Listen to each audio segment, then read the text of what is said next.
ಒಳ್ಳೆದಾಗಲಿ sir. ನಿಮ್ಮೆಲ್ಲ ಕನಸುಗಳು ನನಸಾಗಲಿ. ಇನ್ನು ಕೊನೆಯದಾಗಿ ಒಂದೇ ಒಂದು ಪ್ರಶ್ನೆ ಕೇಳ್ತೀನಿ. ಮಾಧ್ಯಮ ಲೋಕಕ್ಕೂ ಪುಷ್ಕರ್ ಮಲ್ಲಿಕಾರ್ಜುನ ಅವರು ಕಾಲಿಡ್ತಾರೆ ಅಂತ ಕೇಳ್ಪಟ್ಟಿದ್ವಿ. ಚಾನಲ್ ಮಾಡ್ತಿದ್ದಾರೆ ಅಂತೆಲ್ಲ ಸುದ್ದಿ. ಅಂದರೆ ನನಗೆ ತುಂಬ dream project sir, news channel ಮಾಡಬೇಕು ಅಂತ ಸುಮಾರು ಒಂದು 2-3 ಇಯರ್ಸ್ ರಿಗ್ಗರಸ್ ಆಗಿ ಎಫರ್ಟ್ ಹಾಕಿ ಕಂಪ್ಲೀಟ್ ಪ್ರಾಜೆಕ್ಟ್ ರೆಡಿ ಮಾಡಿ ಇಟ್ಕೊಂಡಿದ್ದೀನಿ.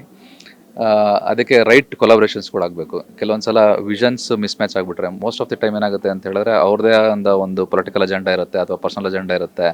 ಸೊ ಆ ಥರ ಕೊಲಾಬ್ರೇಷನ್ ಆದಾಗ ನೀವೇನು ಒಂದು ಸೋಷಿಯಲ್ ಸರ್ವಿಸ್ಗೆ ಅಥವಾ ಒಂದೇನೋ ಒಂದು ರೆವಲ್ಯೂಷನ್ಗೆ ನೀವೇನೋ ಮಾಡಬೇಕು ಅಂತ ಅನ್ಕೊತಿರಲ್ಲ. ಸೊ ಅದರಲ್ಲಿ ನೀವು ನ್ಯಾಯ ಒದಗಿಸೋಕ್ಕಾಗೋದಿಲ್ಲ. ಆ ನಿಟ್ಟಲ್ಲಿ ನಾನು ತುಂಬ ನೀಟಾಗಿ ವೆರಿ ಪೇಷನ್ಸ್ ಆಗಿ ಮಾಡ್ತಾ ಇದ್ದೀನಿ. ಬಟ್ ಇವತ್ತಲ್ಲ ನಾಳೆ ನನ್ನದೇ ಆದ ಒಂದು ನ್ಯೂಸ್ ಚಾನಲ್ ಮಾಡಲೇಬೇಕು ಅನ್ನೋ ಒಂದು ವಿಷನ್ ಇಟ್ಕೊಂಡಿದ್ದೀನಿ ಫಾರ್ ಶ್ಯೂರು. ಪ್ರತಿಯೊಬ್ಬರಿಗೂ ಕನಸುಗಳಿರುತ್ತೆ. ಆದರೆ ನೀವು ಎಲ್ಲ ಫಾರಿನಲ್ಲಿ ಡಿಗ್ರಿ ಕಂಪ್ಲೀಟ್ ಮಾಡಿಕೊಂಡು ಒಂದು ಒಳ್ಳೆ ಜಾಬ್ ಮಾಡ್ತಿದ್ದವ್ರು ಅದನ್ನು ಬಿಟ್ಟು ಬಂದಾಗ ಸಿನಿಮಾ ಮಾಡಬೇಕು ಅಂತ ಈಗ ಇಷ್ಟೆಲ್ಲ ಜರ್ನಿ ಆಗಿದೆ ಆಲ್ಮೋಸ್ಟ್ ಅಲ್ಲಿ ಒಂದು 1.5 ಡೆಕೆಡ್.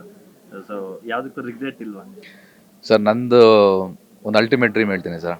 ಇಲ್ಲಿಂದ 10 ಇಯರ್ಸು, ಸೊ 2032 ಆನ್ವರ್ಡ್ಸಲ್ಲಿ ನಾನು ಪೊಲಿಟಿಕಲಲ್ಲಿ ಇರಬೇಕು, ನಾನು ಮೇನ್ ಸ್ಟ್ರೀಮಲ್ಲಿ. ಸೊ ನನಗೆ ಹೆಂಗೆ ಅಂತ ಹೇಳಿದ್ರೆ ಗ್ರಾಮ ಪಂಚಾಯತ್ ಎಲೆಕ್ಷನ್ನು ಪಂಚಾಯತ್ ಎಲೆಕ್ಷನಿಂದ ಬಂದು ಅಲ್ಲಿ ನೆಕ್ಸ್ಟ್ MLA ಅಲ್ಲಿಂದ ಮಿನಿಸ್ಟ್ರು ಹೋಗೋದಕ್ಕೆ ನನಗೆ ಅಷ್ಟು ಟೈಮು ಇಲ್ಲ, ನನಗೆ ಒಂದು ಸಂಕಲ್ಪನೂ ಇಲ್ಲ.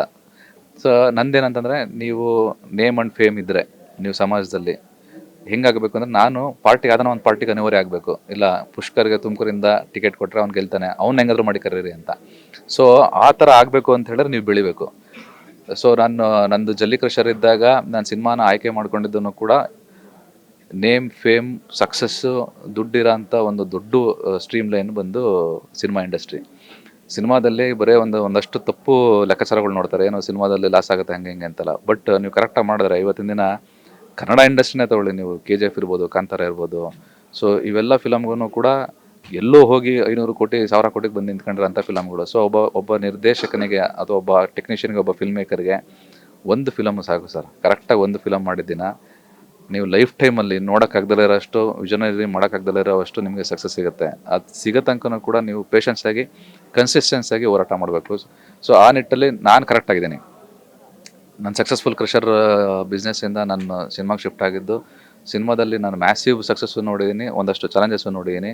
ಬಟ್ ಎಕ್ಸ್ಪೀರಿಯೆನ್ಸ್ ಇರುತ್ತಲ್ಲ, ಯಾವುದೇ ಒಂದು ವರ್ಗ ಇರಲಿ, ನೀವು ಒಬ್ಬ IT ಇಂಜಿನಿಯರ್ ಇರಲಿ ಅಥವಾ ನೀವು ಒಬ್ಬ ಸಿನಿಮಾ ಮೇಕರ್ ಇರಲಿ, ನಿಮ್ಮ ಎಕ್ಸ್ಪೀರಿಯೆನ್ಸ್ಗೆ ರಿಪ್ಲೇಸ್ ಮಾಡೋಕ್ಕಾಗಲ್ಲ. ನಿಮ್ಮ ಎಕ್ಸ್ಪೀರಿಯೆನ್ಸ್ನ ನೀವು ಯಾರೂ ಬೈ ಮಾಡೋಕ್ಕಾಗಲ್ಲ.